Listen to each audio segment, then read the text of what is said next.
As ILA Executive Director, one of the greatest honors I have is to present the Harlan B. Carter Award for Legislative Achievement. It's the highest honor ILA bestows. The Harlan Carter Award is given only to individuals who've shown outstanding leadership and achievement on behalf of gun owners. Our recipient this evening has met those standards time and again and has consistently made support of gun owners' rights a central theme of his work as both a legislator and now as governor. In the aftermath of Hurricane Katrina, we witnessed one of the greatest tragedies in Second Amendment history. Government officials confiscated firearms, often at gunpoint, from law-abiding citizens who were simply trying to protect their homes and protect their families. This outrageous act left people defenseless at a time when there was no 911 to call and looters and thugs were roaming the streets. That horrendous abuse of government power led tonight's honoree to ensure that never again would government be empowered to disarm people in a time of emergency. Please watch the video.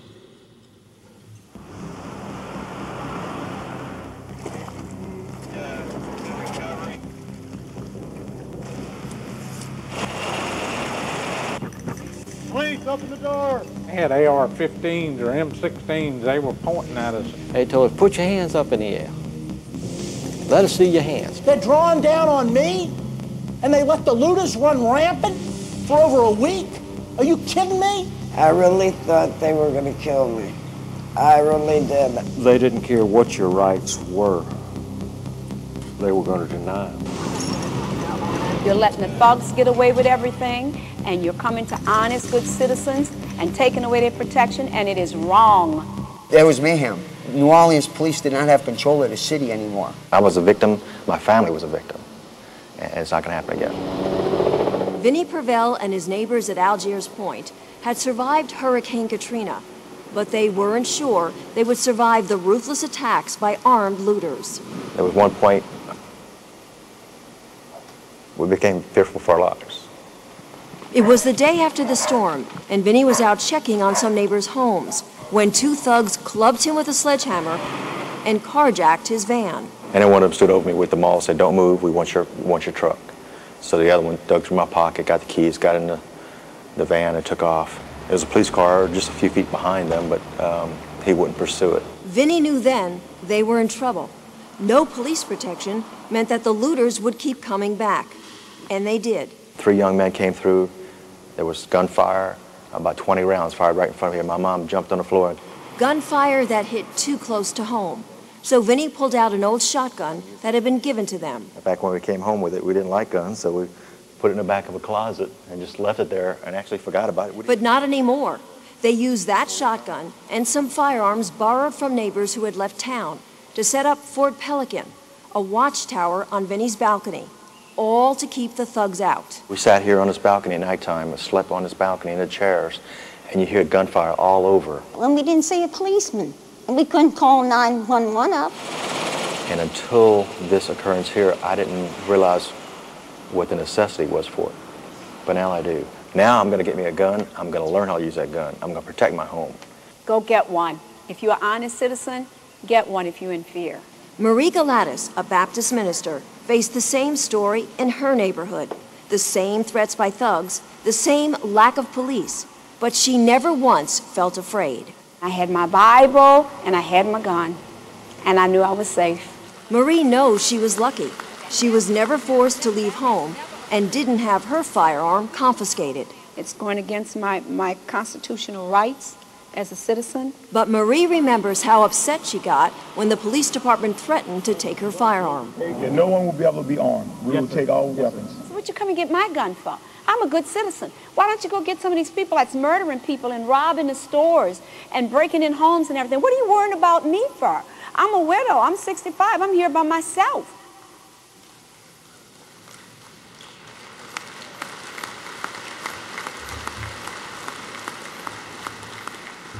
Ladies and gentlemen, this governor knew what his predecessor and what the mayor of New Orleans did not. Confiscating guns from law-abiding citizens is not simply wrong, it's tyrannical. His leadership on the issue led to broad bipartisan support of the Disaster Recovery Protection Act. This vital piece of legislation passed Congress with overwhelming support, and on October 4th, 2006, President Bush signed it into law. His success in shepherding this important measure into law is even more remarkable when you learn he did it in his very first term in Congress. As you know, that's not typical. But nothing about Bobby Jindal's career has been typical. A native of Baton Rouge, he was the youngest member of Louisiana Governor Mike Foster's cabinet at the age of 24 as the head of the Department of Health and Hospitals. He turned a $400 million deficit into a $200 million surplus by eliminating waste, fraud, and corruption. Isn't it nice to see an elected official actually do it instead of just talk about it?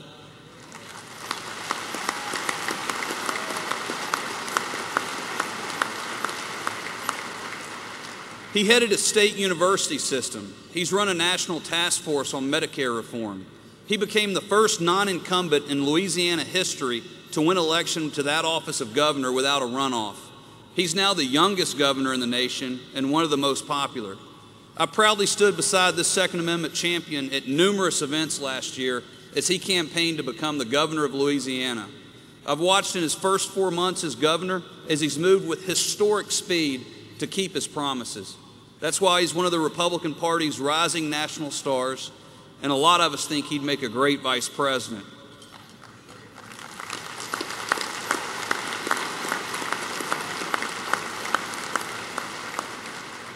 I know, and you can take it to the bank, that he will always protect our Second Amendment freedoms and our hunting heritage.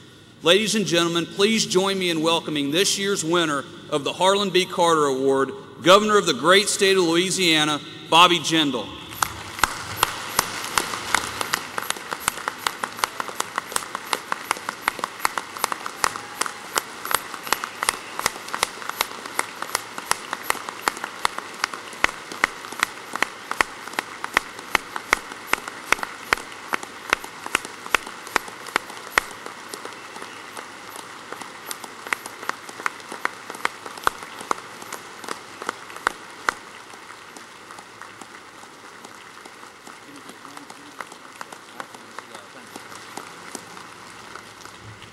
This award bears the name of past winners that puts you in very good company.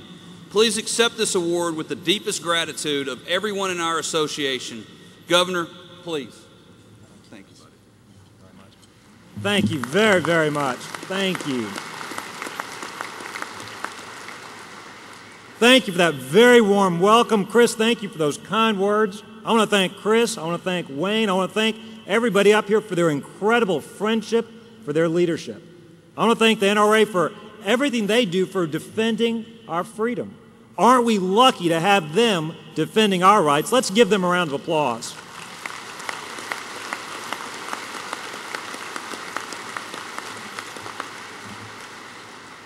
The NRA and all of us are so lucky to have a dedicated and talented team doing so much for us in Washington, D.C. Wayne, Chris, John, all of them, and I better stop. I'll leave somebody out. But you know, there's a reason you haven't seen Speaker Nancy Pelosi. There's a reason you haven't seen her pass any new gun control laws. And you can be sure it's not because all of a sudden she's become a supporter of the Second Amendment. It's not because of that at all. It's because the NRA has a great team standing on the wall for each and every one of us every day. This is a great honor to be here with you today.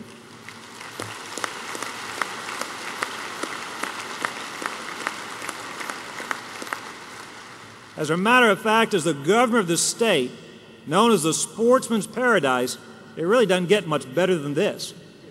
And as the governor of the sportsman's paradise, I wouldn't be doing my job if I didn't tell you a little bit about what's going on in Louisiana.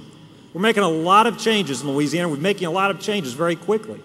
As Chris has mentioned, we've changed our ethics laws. We went from 44th, according to the Center for Public Integrity, to first best in the country for disclosure. We're changing our tax codes. I've cut, eliminated, or reduced five taxes. This week, I just endorsed the largest income tax reduction in Louisiana's entire history.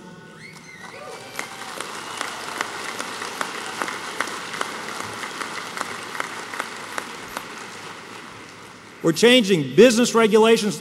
Heck, we're changing everything but the great food and culture down in Louisiana.